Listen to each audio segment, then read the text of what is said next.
May nagsabi na ba sa'yo na mukha kang mas bata kaysa sa totoong edad mo? Baka may kaibigan o kakilala kang nagulat nang malaman kung ilang taon ka na talaga. Madalas, iniisip natin na dahil lang ito sa lahi natin o sa magagandang skincare products. Pero paano kung may mas malalim pang dahilan? Ang hitsura natin ay hindi lang nakadepende sa ating genes o mga ginagamit na produkto. Sa totoo lang, ito ay resulta ng kung paano tayo mag-isip, mamuhay at humarap sa buhay.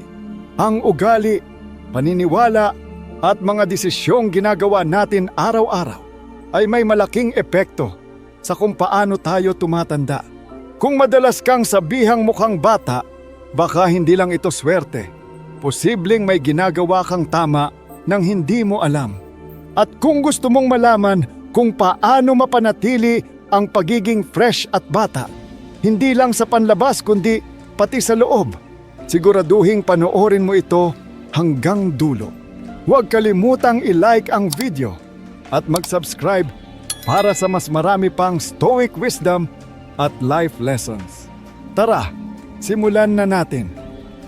Number 1. May matibay kang kalooban. Napansin mo ba kung paano may mga taong kahit dumaan sa maraming problema ay mukhang bata pa rin? Hindi mo makikita sa kanilang mukha ang stress, lungkot o bigat ng kanilang dinanas sa buhay. Parang hindi sila naapektuhan ng mga pagsubok. Ang sikreto nila, matibay na kalooban. Sa Stoic philosophy, tinuturo na hindi natin kontrolado ang lahat ng nangyayari sa paligid natin. Pero kontrolado natin kung paano tayo tutugon dito. Ang taong may matibay na kalooban ay hindi basta-basta nadadala ng stress. Hindi siya nagpapatalo sa lungkot, galit o takot. Paano nakakaapekto ang stress sa pagtanda? Kapag sobrang stress ang isang tao, tumataas ang cortisol, ang stress hormone na nakakasama sa ating katawan at hitsura. Narito ang ilan sa epekto nito. Kumukulubot at natutuyo ang balat. Nawawala ang sigla at elasticity nito dahil nasisira ang collagen, ang proteinang tumutulong para manatiling makinis, banat at matibay ang ating balat. Laging pagod at walang energy. Napapahina ng stress ang katawan, kaya pakiramdam mo ay laging pagod ka. Naaapektuhan ang postura at aura. Ang taong laging stressed ay mukhang matamlay, laging nakasimangot o parang mabigat ang daladala sa katawan. Kung napapansin mong may mga taong biglang tumatanda pagkatapos dumaan sa mabigat na pagsubok, ito ay dahil hindi nila nakontrol ang stress sa kanilang katawan. Ang stress ay hindi lang sumisira sa mental health, kundi pati na rin sa panlabas na anyo. Sekreto ng mukhang bata, tatag ng loob. Ang mga taong mukhang bata sa kabila ng pagsubok ay may emotional resilience o kakayahang bumangon at mag-move on. Hindi sila nagpapadala sa negatibong emosyon. Kahit may problema, hindi sila nagpapakalunod sa lungkot o galit. Madali silang mag-adjust sa sitwasyon. Imbes na magreklamo, hinahanap nila ang solusyon o tinatanggap ang hindi na nila mababago. Hindi nila pasan ang buong mundo. Alam nilang may mga bagay na hindi nila kontrolado, kaya nagfo-focus sila sa mga kaya nilang gawin. Paano iwasan ang stress para hindi maging mukhang matanda? Kung gusto mong manatiling mukhang bata, hindi lang pisikal na katawan ang dapat mong alagaan. Dapat palakasin mo rin ang isip at damdamin. Narito ang ilang tips. 1. Huwag dibdibin ang mga problema. Gawin ang kaya mong solusyonan at tanggapin ang hindi mo kayang baguhin. 2. Maglaan ng oras para sa sarili. Gumawa ng bagay na nagpapasaya o nagpapakalma sa iyo tulad ng meditasyon, journaling o paglalakad. 3. Matutong magpasalamat. Ang taong marunong magpasalamat ay hindi madaling natatalo ng stress. 4. Piliin ang mga laban. Hindi mo kailangang pumatol sa lahat ng argumento o problema. Minsan, mas mabuting palagpasin na lang. 5. Panatilihin ang positibong pananaw. Ang pagiging optimistic ay nakakabawas ng stress at nagpapaganda ng overall well-being. Hindi mo kailangang maging biktima ng stress. Kung gusto mong manatiling mukhang bata, alagaan hindi lang ang katawan, kundi pati ang isipan at damdamin. Ang pagiging matibay sa loob ay isang natural na anti-aging secret. Kapag natutunan mong kontrolin ang iyong emosyon, makikita mo ang epekto nito hindi lang sa pakiramdam mo, kundi pati sa iyong aura at hitsura. Sa dulo, hindi ang problema ang nagpapamukhang matanda sa atin, kundi kung paano natin ito hinaharap. Kaya kung gusto mong manatiling fresh at youthful, palakasin mo ang loob mo. Huwag magpatalo sa stress at sundin ang stoic mindset ng pagiging kalmado sa gitna ng unos. Number 2, hindi ka takot sa pagbabago. Napansin mo ba ang mga taong parang hindi tumatanda kahit lumipas na ang maraming taon? Laging masigla, puno ng energy, at parang laging may bagong pinaghahandaan sa buhay. Ang sikreto nila, hindi sila takot sa pagbabago. Samantalang may iba naman na mukhang mas matanda kaysa sa kanilang edad. Madalas silang mukhang mabigat ang loob, laging may reklamo, at parang wala ng gana sa buhay. Ano ang dahilan? Takot silang magbago. Bakit mahalaga ang pagtanggap sa pagbabago? Ang pagiging bukas sa pagbabago ay isang sikreto ng pagiging mukhang bata. Ang taong hindi natatakot sumubok ng bago, humarap sa bagong sitwasyon, at mag-adjust sa buhay ay nananatiling masigla at buhay ang isipan. Laging may bagong natututunan. Kapag active ang isip, hindi ito madaling tumanda. Hindi madaling panghinaan ng loob. Mas madali nilang tinatanggap ang mga pagbabago sa buhay. Mas masaya at may excitement. Dahil hindi sila natatakot sa bago, palagi silang may inaabangan. Ano ang epekto ng takot sa pagbabago?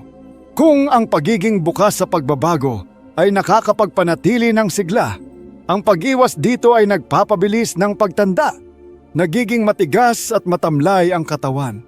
Ang taong ayaw magbago ay parang naninigas sa kilos, pananamit at pananaw sa buhay.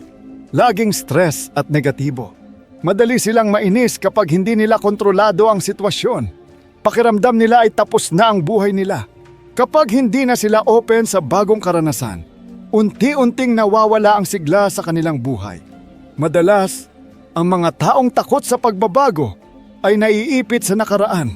Ayaw nilang sumabay sa takbo ng panahon, kaya hindi nila napapansin na unti-unti silang napag-iiwanan. Stoic mindset, yakapin ang pagbabago. Ayon sa Stoic philosophy, ang pagbabago ay natural sa buhay. Mas madali ang buhay kung tatanggapin natin ito kaysa labanan. Lahat ng bagay nagbabago. Walang permanente sa mundo. Nagbabago ang tao, sitwasyon at panahon. Ang kapit sa nakaraan ay nagpapahirap sa atin. Kapag hindi mo matanggap ang pagbabago, mas lalo kang mahihirapan. Ang kakayahang mag-adjust ay isang superpower.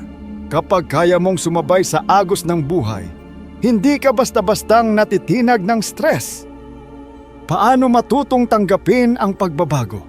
Kung gusto mong manatiling mukhang bata at masaya, matutong sumabay sa agos ng buhay. Narito ang ilang simpleng paraan. 1. Subukan ang bago. Kahit simpleng pagbabago sa routine o bagong hobby, malaking tulong ito. 2. Huwag matakot sa pagkakamali. Lahat ng bago ay may learning process. Hindi kailangang maging perpekto agad. 3. Makinig sa iba't ibang pananaw. Hindi porket iba ang idea ay mali na agad. Minsan, doon tayo may matututunan. 4. Tanggapin na hindi lahat ng bagay ay kontrolado mo. Ang pagbabago ay parte ng buhay. Mas madali kung matututo kang sumabay. Kung gusto mong manatiling fresh at bata, huwag kang matakot sa pagbabago. Ang pagiging flexible sa buhay ay hindi lang nakakatulong sa mental health, kundi pati na rin sa kabuuang energy mo. Matuto kang mag-adapt Huwag pang hawakan ang nakaraan. At higit sa lahat, tanggapin na ang pagbabago ay hindi hadlang. Ito mismo ang magbibigay sa iyo ng mas masaya at makulay na buhay. Number 3. Palaging mausisa ang iyong kaisipan. Napansin mo ba na may mga taong kahit tumatanda ay mukhang bata pa rin, puno ng sigla at parang laging may bagong nadidiskubre sa buhay? Ano ang sikreto nila? Patuloy silang natututo at laging bukas sa bagong kaalaman. Sa kabilang banda, may mga tao namang mabilis tumanda, mukhang matamlay at parang wala ng interes sa mundo. Karaniwan, ito ay dahil nawala na ang kanilang pagkamausisa at pagnanais matuto. Bakit mahalaga ang pagiging mausisa? Ang mga taong gustong matuto ay may mas matalas na isipan, mas masayang pananaw at mas buhay na espiritu. Lagi silang may bagong natutuklasan.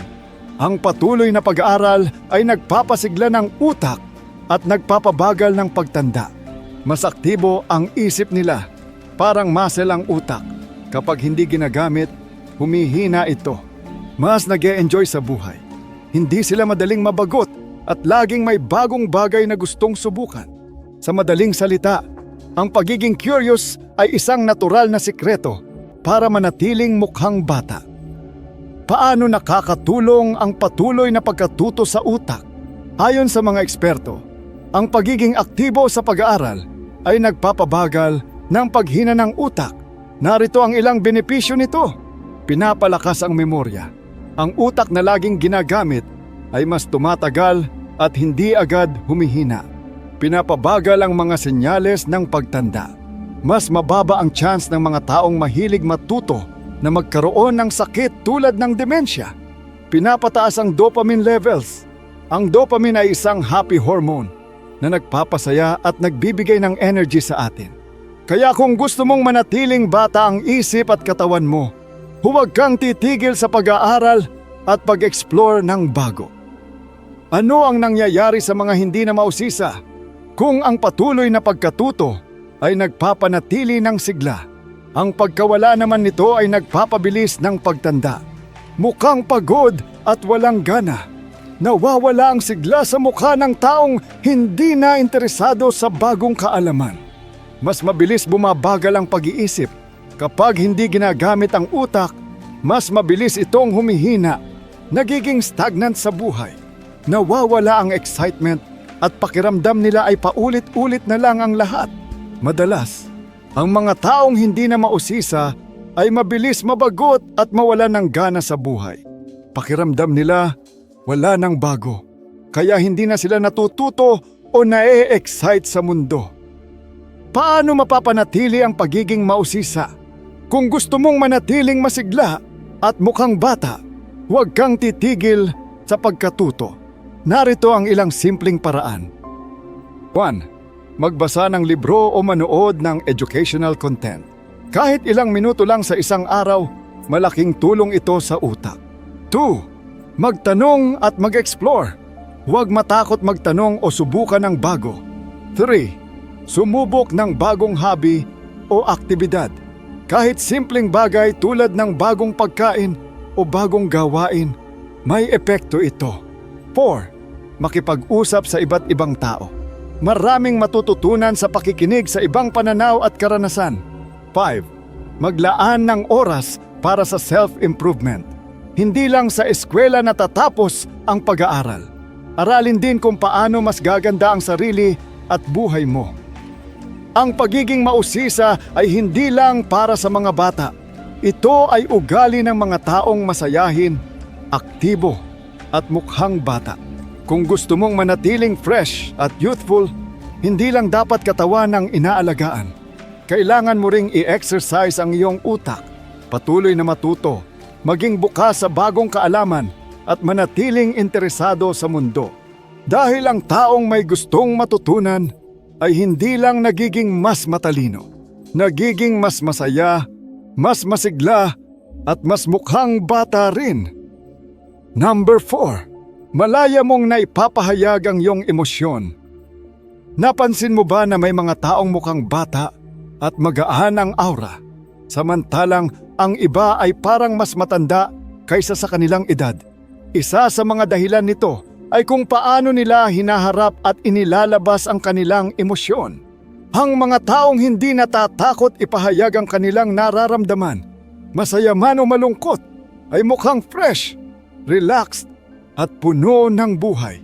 Samantalang ang mga taong laging tinatago ang kanilang damdamin ay madaling tumanda, mukhang laging pagod at parang may dinadalang bigat sa loob. Bakit nakakatanda ang hindi pagpapahayag ng emosyon? Kapag hindi mo inilalabas ang nararamdaman mo, may epekto ito sa iyong katawan, isip at hitsura. Nagiging kulubot at natutuyo ang balat.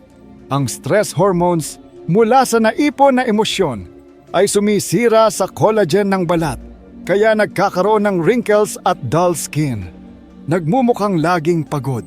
Ang taong may itinatagong emosyon ay madalas mukhang matamlay at walang sigla. May tensyon sa mukha at katawan kapag lagi kang seryoso o hindi nagpapakita ng totoong emosyon. Nagkakaroon ng tensyon sa muscles ng mukha na nagiging sanhi ng mabilis na pagtanda.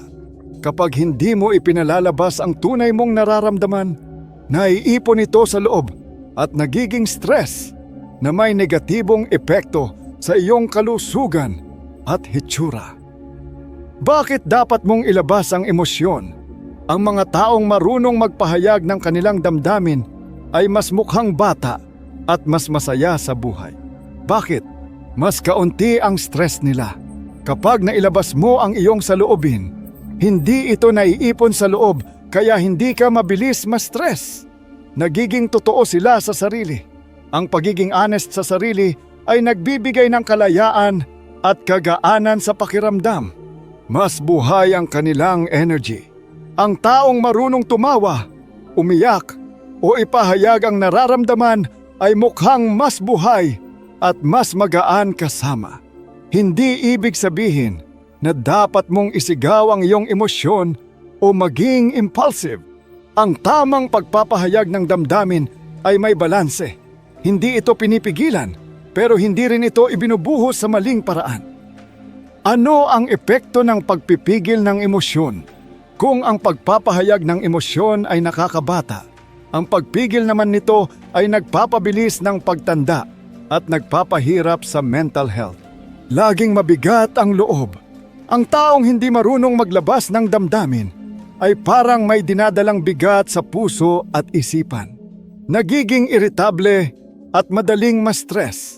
Ang naiipong emosyon ay lumalabas sa pagiging bugnutin, mainitin ang ulo o iritable sa maliliit na bagay. Mas madaling tumanda dahil sa stress hormones.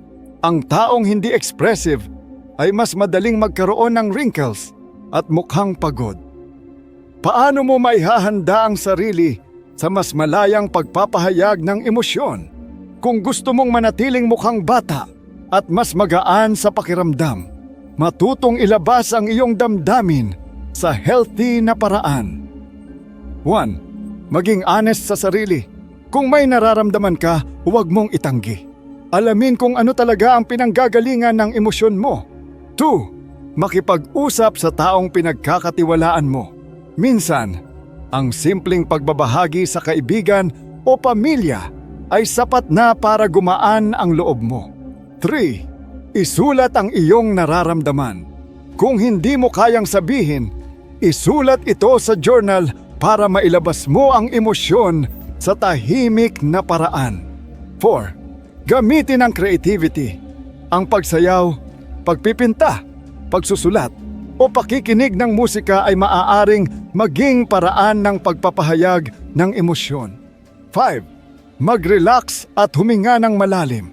Ang meditation at deep breathing exercises ay nakakatulong upang pakalmahin ang isipan at katawan. Ang pagiging mukhang bata ay hindi lang tungkol sa skincare o pagkain ng healthy. May kinalaman din ito sa kung paano mo ipahayag ang iyong emosyon. Kung gusto mong manatiling fresh at youthful, huwag mong ipunin ang iyong nararamdaman. Maging totoo sa sarili. Ipahayag ang damdamin sa tamang paraan At huwag matakot maging expressive. Dahil ang taong hindi nagpipigil ng emosyon ay hindi lang mas mukhang bata, mas masaya rin, mas magaan sa buhay, at mas puno ng sigla. Number 5. Pinapalibutan mo ang sarili mo ng positibong enerhiya. Napansin mo ba na ang mga taong laging nasa paligid ng mga toxic na tao ay mukhang laging stress, pagod, at parang may dinadalang bigat? Hindi ito aksidente. Ang mga taong nakakasama mo araw-araw ay may malaking epekto sa iyong isip at katawan. Samantala, ang mga taong masaya, relaxed, at mukhang bata ay kadalasang napapalibutan ng positibong enerhiya. Hindi sila madaling mapagod at tila hindi sila mabilis tumanda. Ano ang sikreto nila? Pinipili nilang makasama ang mga taong nagbibigay ng good vibes at positibong impluensya. Paano nakakaapekto ang negatibong enerhiya? Ang negatibong enerhiya ay parang virus. Kapag palagi kang napapaligiran nito, madali kang mahahawa. Narito ang ilang epekto ng toxic na environment. Pakiramdam mo ay palaging mabigat ang loob. Ang laging kasama ang mga taong mahilig magreklamo at magdala ng drama ay nakakapagod sa isip. Mabilis kang mapagod. Ang negativity ay parang hinihigop ang energy mo. Kaya kahit wala kang gaanong ginagawa, pakiramdam mo drained ka. Tumataas ang stress hormones. Ang sobrang stress ay nagpapataas ng cortisol na nagdudulot ng wrinkles, pagod na aura at mabilis na pagtanda. Mas madaling magkasakit. Ayon sa mga eksperto, ang pagiging nasa toxic na environment ay nagpapataas ng risk ng anxiety, depression at iba't ibang sakit. Madalas, hindi natin napapansin na ang mga taong madalas nating kasama ang dahilan kung bakit tayo laging stress o parang mabilis tayong tumatanda. Bakit mahalaga ang positibong tao sa buhay mo? Ayon sa mga pag-aaral, ang pagiging palaging kasama ang mabubuting tao ay may positibong epekto sa ating mental at physical health. Nakakabawas ng stress. Kapag masaya at magaan ang paligid mo, bumababa ang stress hormones kaya mas relaxed ka. Mas gumaganda ang mental health. Ang pagiging kasama ang mga taong positibo ay nakakatulong sa emotional stability at nagpapagaan ng pakiramdam. Mas lumalakas ang immune system. Ang good vibes ay nagpapataas ng serotonin at oxytocin, mga hormones na nagpapasaya at nagpapalakas ng katawan. Sa madaling salita, ang pagiging masayahin at ang pagsama sa mabubuting tao ay nakakatulong upang manatili kang mukhang bata. Paano mapalibutan ang sarili ng positibong enerhiya? Kung gusto mong manatiling fresh at mukhang bata, piliin mo ang mga taong madalas mong kasama. Narito ang ilang tips. 1. Iwasan ang mga taong mahilig sa drama at reklamo. Kung may kakilala kang laging may dalang negativity, bawasan ang oras na kasama mo sila. 2. Piliin ang mga taong may good vibes. Humanap ng mga taong nagbibigay ng inspirasyon, nagpapasaya sa iyo, at sumusuporta sa iyo. 3. Pansinin ang epekto ng ibang tao sa iyo. Kung pakiramdam mo ay palagi kang pagod at drained pagkatapos makasama ang isang tao, baka kailangan mo nang lumayo.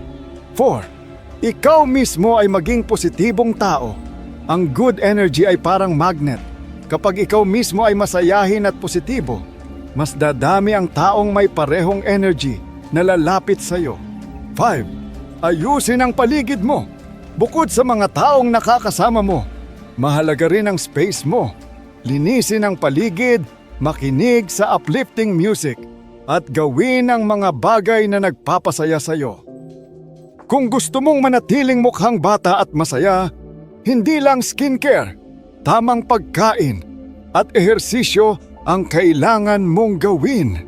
Mahalaga rin na piliin ang mga taong madalas mong kasama. Ang pagiging nasa isang healthy at positive na environment ay may malaking epekto sa iyong isip, emosyon at katawan. Kaya kung gusto mong manatiling fresh at mukhang bata, palibutan mo ang sarili mo ng good energy sa mga tao, sa lugar, at sa paraan ng pag-iisip mo. Dahil ang taong puno ng positibong enerhiya ay hindi lang mukhang bata, mas masaya at mas magaan din ang buhay. Number 6. Nabubuhay ka ng may passion at layunin. Napansin mo ba na ang mga taong laging may inspirasyon sa buhay ay mukhang mas bata, mas masigla, at parang hindi madaling mapagod? Hindi ito aksidente. Ang pagkakaroon ng pasyon at layunin sa buhay ay isang sikreto para manatiling fresh at mukhang bata. Samantala, ang mga taong parang wala ng gana sa buhay, walang direksyon, o paulit-ulit lang ang ginagawa araw-araw, ay kadalasang mukhang pagod at matamlay. Kapag wala kang passion o inspirasyon, hindi lang damdamin mo ang apektado, pati katawan mo, bumabagal at mas mabilis tumatanda. Bakit mukhang bata ang taong may passion at layunin? Ang mga taong may dahilan para gumising araw-araw ay mas mukhang bata dahil mas masigla sila. Laging may bagong bagay silang inaabangan, kaya hindi sila madaling mapagod o mabagot. Laging aktibo ang isip at katawan. Ang passion ay nagbibigay ng energy kaya mas motivated at mas malakas ang katawan. Mas madalas silang masaya at nakangiti. Ang saya at fulfillment sa ginagawa nila ay nagbibigay ng positibong enerhiya na kita sa kanilang mukha. Kapag alam mo kung bakit ka bumabangon tuwing umaga, mas nagiging makulay at makabuluhan ang buhay mo. At ito ay makikita sa hitsura at aura mo. Ano ang epekto ng walang pasyon sa buhay? Kapag wala kang pasyon o layunin sa buhay, mas bumabagal din ang iyong katawan at isip. Narito ang ilan sa mga epekto nito. Parang laging pagod at matamlay. Ang taong walang inspirasyon ay kadalasang walang gana at tila walang sigla. Nawawalan ng gana ang isip. Kapag hindi ka na excited sa ginagawa mo, humihina rin ang mental sharpness mo. Mas madaling ma-stress o ma-depress. Ang taong walang direksyon ay mas madaling dapuan ng lungkot at stress na nakakasira sa overall health. Mas mabilis tumanda. Ang kakulangan ng excitement sa buhay ay nagpapababa ng energy levels at nagpapabilis ng pagtanda. Kapag wala kang passion, parang hindi na gumagana ng maayos ang katawan mo. Unti-unting bumabagal, nawawalan ng sigla at mas madaling tumanda. Scientific backing. Paano nakakatulong ang passion sa pagtanda? Ayon sa mga pag-aaral, ang pagkakaroon ng passion ay isang natural na paraan para pabagalin ang pagtanda. Nakakatulong ito sa pagtaas ng dopamine at serotonin. Ang hormones na ito ay nagpapasaya, nagbibigay ng motivation, at nagpapaganda ng overall well-being. Pinalalakas nito ang memorya at mental sharpness. Ang taong may passion ay mas mabilis mag-isip at mas aktibo ang utak. Pinapalakas nito ang immune system. Ang pagiging masaya at fulfilled sa ginagawa mo ay nakakatulong upang bumaba ang stress hormones at manatiling malusog ang katawan. Sa madaling salita, ang mga taong may passion sa buhay ay hindi lang mas masaya, mas mukhang bata rin. Paano mo mahahanap ang passion at layunin mo? Kung pakiramdam mo ay parang nawawala ka sa direksyon, huwag kang mag-alala. Maaari mong muling hanapin at sundan ang passion mo sa mga simpleng paraan. 1. Balikan ang mga bagay na dati mong gustong gawin. Ano ang mga bagay na dating nagpapasaya sa'yo?